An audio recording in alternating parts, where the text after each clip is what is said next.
This is a personal story from which we can learn much about the dilemmas encountered when dealing with the elderly who are suffering from advanced dementia.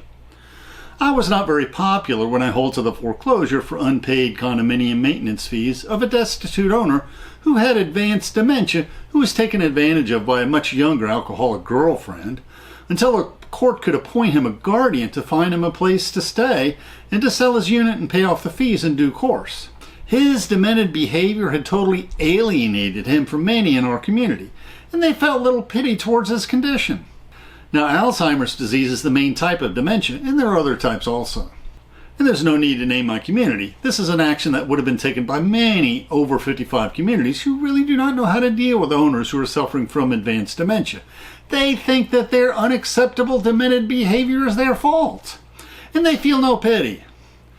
Now, rather than blame my fellow officers, we must realize that this is a story we can all learn from.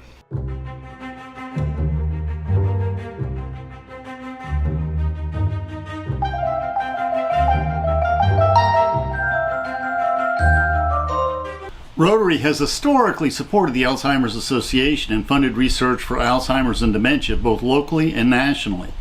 These reflections are based on my personal experience and research. My sources are cited, but these views are not endorsed by the Rotary or the Alzheimer's Association. If you have any questions about Alzheimer's or dementia, their 24/7 hotline is 800-272-3900.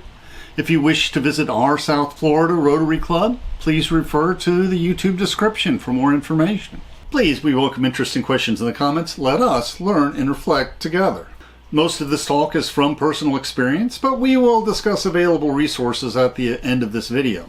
Recently, my fellow over 55 condominium officer sent me a threatening attorney letter and passed a vote of no confidence, both before the board of directors and the officers, attempting to compel me to resign from my position because about 6 months ago I stopped a foreclosure sale of an owner who had advanced dementia. He was destitute because his alcoholic younger girlfriend had stolen all his money. He had no family or friends, and his demented behavior had totally alienated many in our community. And I remember very vividly the meeting that was called to discuss a certain Robert who was seriously behind on his maintenance fees. Robert had been a problem for the community for years. He had been in collections for years. The attorney would call his condominium and would arrange a payment plan, and a few payments were made, and then the payments would stop. This happened over and over and over again. In addition, there were many complaints. The neighbors complained, and the police were called many times for disturbances. Not only that, often he would wander into the office and harass our clerks. Everyone was just annoyed with him. Everybody had just enough of him. A special meeting was called to discuss whether we would foreclose. The attorney told us that the latest deal was that he would pay $3,000 down and pay the remaining balance in payments. The attorney never received the $3,000. This meeting was convened at the insistence of Maureen, a board member. She confirmed that, as a neighbor, she too was annoyed at his behavior, but she warned us emphatically that his behavior was just plain strange.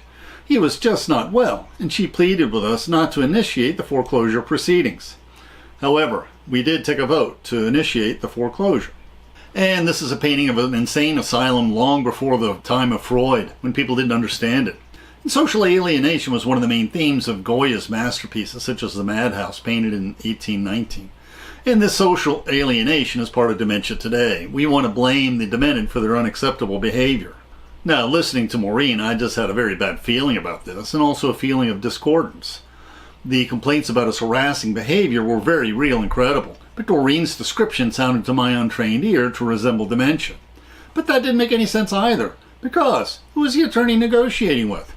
Whoever was negotiating with the attorney had no cognitive impairments. Several months before, on our bulletin board, I noticed a card for a guardianship service. Now, guardians can take over the affairs of clients who are incapacitated, usually cognitively. Nobody knew who she was. That card had been on our bulletin board for years. I called Mercy, the guardian, simply to learn more about dementia, how we could spot it, what services were available, and just general information. We start talking and she's telling me this and that, and after a while I said that we have a fellow that might have dementia, and I really didn't know that, but that the process was far too long to do anything about it, because the foreclosure was scheduled for Friday. And this is another 1795 painting. Dr. Pinnell ordered the removal of chains from the patients of the Paris Asylum for insane women. So even long ago, there was a movement to treat the insane as real human beings. Now, mind you, I was discussing this with her on Tuesday. Now, Mercy pipes up excitedly and says, "Of course we could do something about this. We have plenty of time. We can stop this foreclosure. It's not scheduled until Friday." When Mercy said this, I said to myself, "Oh, mercy me. This lady's not just a bureaucrat. She really cares about these poor people."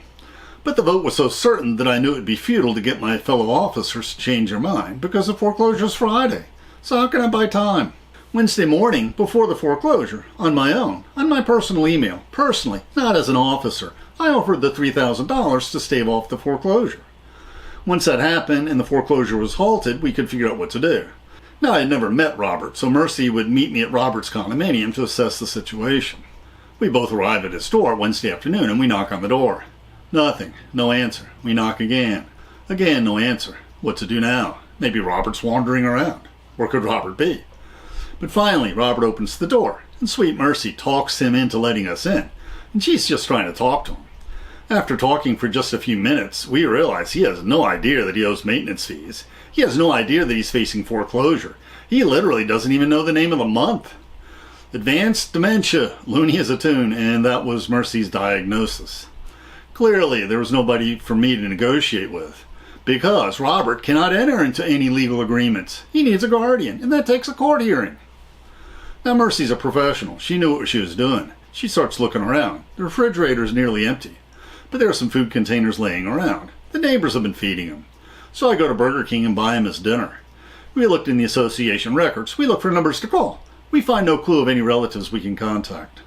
Here we have a picture of the healthy brain versus a severe advanced dementia brain, and dementia definitely does affect the brain. Now, who is the attorney negotiating with? On the floor, boxes with clothes and school supplies for his ex-girlfriend and her young daughter. He says they've broken up and she'll come back for her clothes. Now, she was a somewhat cognizant one, and I say somewhat because she was an alcoholic. Maybe she left because the money ran out. Frantically, I email and call the attorney and tell him he has to call off the foreclosure. This is horrible. The ex-girlfriend was negotiating with him in bad faith. Mercy learns that I offered $3,000 of my own money to the attorney, so she ups the ante. Thursday morning, she calls an emergency board meeting of her nonprofit organization, and she obtains approval to offer the attorney the full $7,000 to call off the foreclosure. She speculates that she would be able to be appointed guardian in this case, but she did not know for sure if there were any relatives out there that would gum up the court hearings. Her agency is a small organization, but she took the risk. And as you can see, the elderly Sean Connery suffered from dementia. The attorney declines the $7,000, calls off the foreclosure, confident that Mercy would be successfully appointed Robert's guardian by the court, and that she would, in due course, sell the property and remit the association what they were due at closing, which is what happened. Now, the story had a happy ending, a sad ending, and an okay ending. The happy ending is that Robert is now in a secure facility for Alzheimer's patients from which he cannot escape. Mercy, to her credit, took her time in finding a place to place him. Several facilities she rejected because the patients were walking around like zombies. They had been heavily sedated so they wouldn't cause problems. Now, the facility that she selected had some behavior problems with Robert, but he has settled down and thinks he's one of the managers of the facility, and they let him boss people around. His former neighbors have visited him. Maybe I'll go with them the next time. Robert probably wouldn't recognize who I am.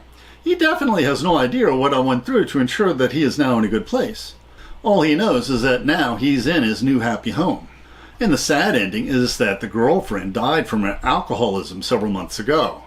When Mercy told me that, I asked her, what about the daughter? She calls me back. The daughter's with her dad. Is her dad an okay dad? I do not know, so that's an okay ending. And yes, everybody's still upset with me. Now, some call me the conscience of the community, but most are still so upset with me they seek to shred my reputation. We did discover that Robert has a sister. She's estranged from him also, and relinquished all her rights to Mercy, the guardian. We do not know when this happened, but we can ask an unsettling question. Did his demented behavior repel her? The truth about dementia is this. Not only does it steal your recent memories, your cognition, your ability to perform daily tasks of living, dementia also steals your moral compass. You lose your inhibitions. If you were docile before, you will become more docile. If you were cantankerous before, you will become downright ornery.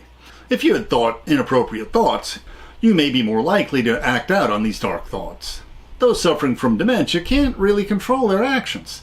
They're at the mercy of their emotions, and whatever they do is not their fault. The elderly Ronald Reagan also suffered from dementia. Now, we ran these observations past a spokesperson for the Alzheimer's Association, and he said that there are other reasons why sometimes those with dementia are aggressive, and he referred me to their website. In the words of the website, aggressive behaviors can be verbal or physical. They can occur suddenly with no apparent reason or result from a frustrating situation.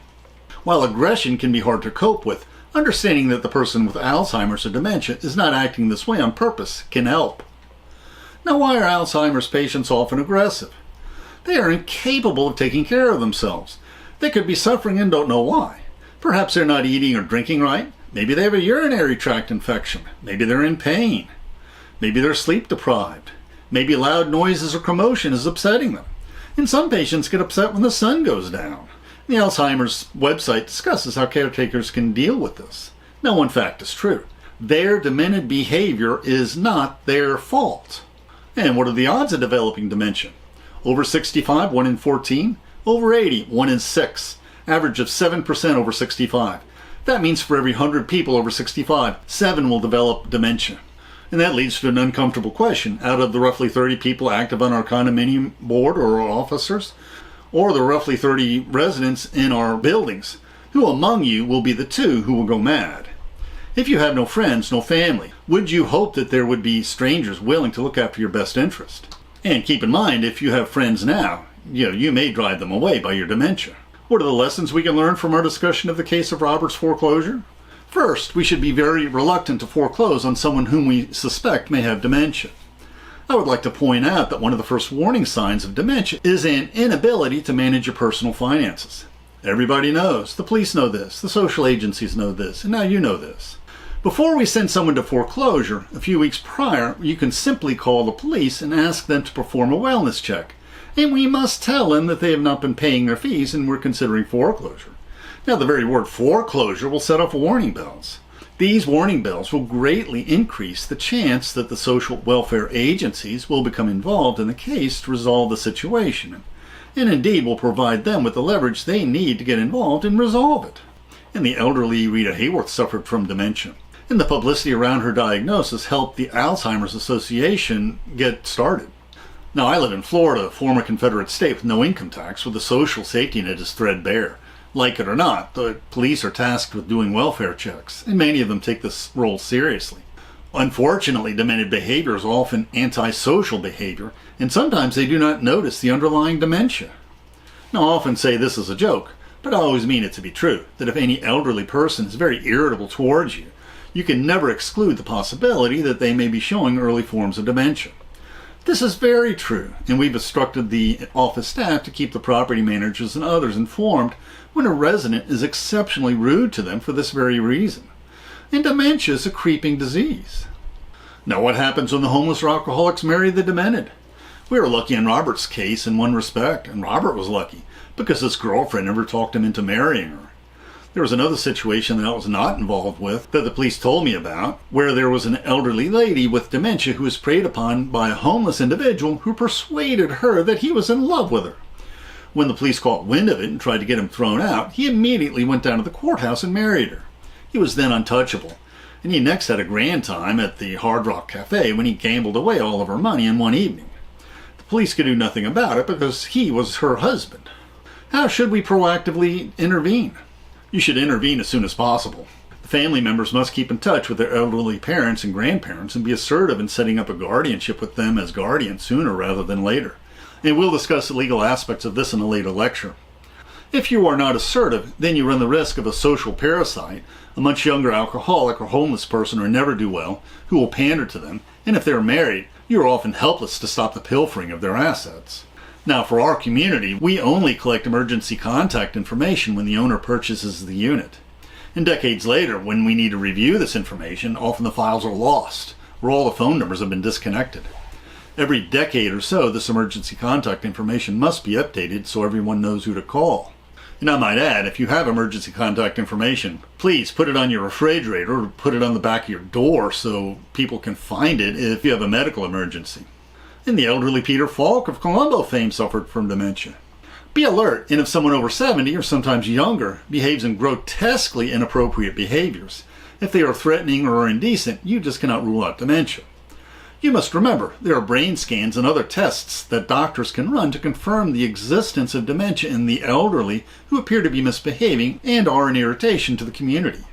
These diagnoses are not solely dependent on judgmental observations of behavior, although this is a secondary indication. If someone is behaving strangely, have them tested. Don't just assume that they are in full control of their actions. Are we our brother's keeper? Unfortunately, the answer received by Cain in Genesis still applies today. Yes, we are our brother's keeper. And we'll discuss the sources that we've used for this video in future videos. Now, most of my sources are the social workers and policemen with whom I consulted with in this personal experience, and also online discussions and information from the Alzheimer's Association website, which is www.alz.org. We next plan to review the in-life stories of celebrities who suffered from Alzheimer's, including Tony Bennett, Glenn Campbell, Rita Hayworth, and also general information about Alzheimer's, including warning signs, caretaking hints, and legal implications. Other celebrities who suffer from other types of dementia include Robin Williams and Ron Howard of Happy Days. And the books we have listed are Travelers to Unimaginable Lands, which is stories about dementia, and the famous book, The Man Who Mistook His Wife for a Hat, which includes clinical stories about patients suffering from neurological diseases, including some dementia stories. And we have the 2022 Dementia Overview on all the common types of dementia. The past 50 years has seen a shift from a paternalistic healthcare system where the doctors wielded enormous power over the mentally ill, to the current HIPAA-obsessed system where the patient is sometimes over-empowered. And this empowerment often harms those suffering from dementia, since it leads to unfortunate situations where people can take advantage of those patients with dementia, especially when somebody much younger convinces them to marry them so they can drain their assets. If you look up there, we have many books on the anti-psychiatrist movement, Michael Foucault, R.D. Laing, and Thomas Szasz. Now, I was disappointed when I learned from Dr. Wikipedia that Szasz had cooperated with the Scientology movement, although he personally did not join the Scientologists. And The Right to Be Different may have been an influential legal and psychological book in this movement, and reviewing the table of contents, it's still applicable today.